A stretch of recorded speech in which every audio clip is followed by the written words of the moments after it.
شاید در نگاه اول قیافه یک خرچنگ غول‌پیکر را تصور کنید، اما در حقیقت این سحابی زیبایی است که در فاصله حدود 6500 سال نوری از زمین و در اعماق صورت فلکی ثور یا گاو قرار گرفته. گورستانی ستاره‌ای به نام M1 یا NGC 1952 معروف به سحابی خرچنگ. این سحابی اسرارآمیز نتیجه پایان شکوهمند زندگی یک ستاره است. مرگ ستاره‌ای که حدود 1000 سال پیش به شکل یک انفجار ابرنواختری عظیم درون کهکشان راه شیری اتفاق افتاده. این نمایش شگفت‌انگیزی است که سالها پیش تلسکوپ فضایی هابل از این سحابی ثبت کرده. سرتاسر این سحابی را رشته‌هایی از ذرات و گازهای مختلف پوشاندند. رشته‌هایی که نه تنها بسیار پیچیده هستند، بلکه به نظر می‌رسد جرم کمتری نسبت به ابرنواختر اولیه و سرعتی بالاتر از حد انتظار از یک انفجار بزرگ دارند. شاید تعجب کنید، اما اگر بخواهید فقط از یک سمت سحابی به طرف دیگرش حرکت کنید، سفرتان حدود 10 سال نوری طول می‌کشه. در مرکز این سحابی زیبا یک ستاره اسرارآمیز و کوچک وجود داره، اما این اصلاً یک ستاره معمولی نیست، بلکه یک تپه‌اختر است. ستاره نوترونی با جرمی شبیه خورشید، اما فقط به اندازه یک شهر کوچک. این ستاره عجیب با سرعتی سرسام‌آور چیزی در حدود 30 بار در ثانیه به دور خودش میچرخد. همین سرعت بالای چرخش این ستاره است که باعث تولید پارس‌های مداوم و در نتیجه ایجاد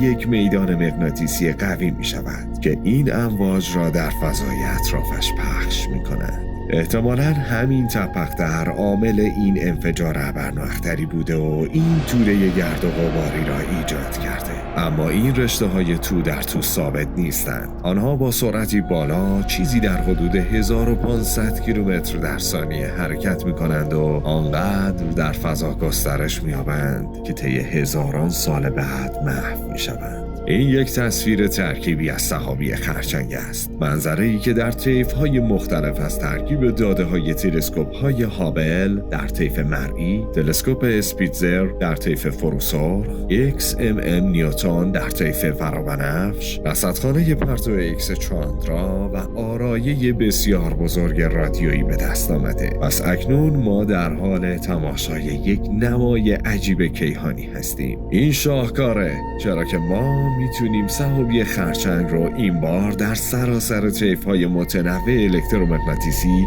در طیف مرئی تماشا کنیم. و حالا این تلسکوپ فضایی جیمز وب است که با چشم قدرتمند فروسرخش به طرف این منطقه اسرارآمیز نشانه رفته. این نمای شکوهمند وب از سحابی زیبای خرچنگ است که توسط دوربین فروسرخ نزدیک، نیرکم و ابزار فروسرخ میانی آن موسوم به میری ثبت شده. حساسیت و وضوح تلسکوپ وب آنقدر زیاد است که به ما این امکان را می‌دهد تا ترکیب مواد پرتاب شده از سمت ستاره، به ویژه میزان آهن و نیکل موجود در آن را هم تعیین کنیم که ممکنه خود نوع انفجاری که سبب ایجاد سحابی خرچنگ شده را هم مشخص کنه. در یک نگاه کلی این بقایای ابرنواختری بسیار شبیه به همان تصویری است که تلسکوپ فضایی هابل در سال 2005 میلادی در طول موج مرئی گرفته بود، اما با کمی دقت بیشتر و عکس فروسرخ وب جزئیات بیشتری از ساختارهای قفس مانند رشته‌های گازی به رنگ قرمز نارنجی دیده می‌شود که در واقع گوگرد یونیزه شده مضاعف یا همان سلفور 3 را نشان می‌دهند. همچنین تابش‌هایی از ذرات گرد و غبار نیز برای نخستین بار در مناطق مرکزی این سحابی به چشم می‌خورند،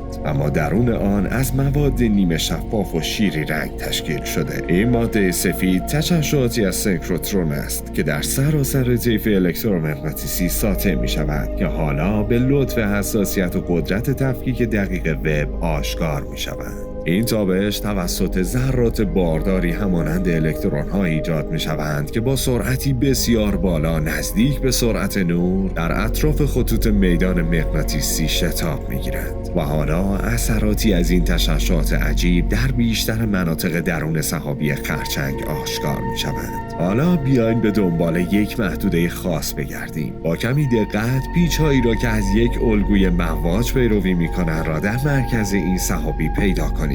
دقیقاً در مرکز همین ساختار حلقه مانند یک نقطه سفید درخشان وجود دارد. درسته، این همون ستاره نوترونی مرموزیه که به سرعت در حال چرخشه. میدان مغناطیسی قوی همین تپه‌در ذرات باردار رو با سرعتی سرسام‌آور شتاب میدهن و باعث میشن که هنگام چرخش به دور خطوط میدان مغناطیسی همون تشعشعات سنکروترون رو ایجاد کنند. حالا کمی دورتر از هسته نوارهای نازکی از پرتوهای سفید درخشان را دنبال کنید. اکنون اثراتی از ساختارهای عجیب میدان مغناطیسی اون تپه‌در رو میبینین که در حقیقت شکل سحابی رو نقاشی میکنند. خوب تماشا کنید که چطور برخی از نواحی این رشته‌های خاص گازی به رنگ آبی زیبایی میدرخشند. این مناطق حاوی مقادیر زیادی آهن منفرد یونیزه شده یا آهن دو هستند. اما در اطراف سحابی نیز ماده سفیدی دیده می شود که به شدت از سمت لبه های ساختارهای میله‌ای از گرد و غبارهای رشته‌ای به طرف داخل آن خم می شوند و در نهایت به سوی ستاره نوترونی می روند.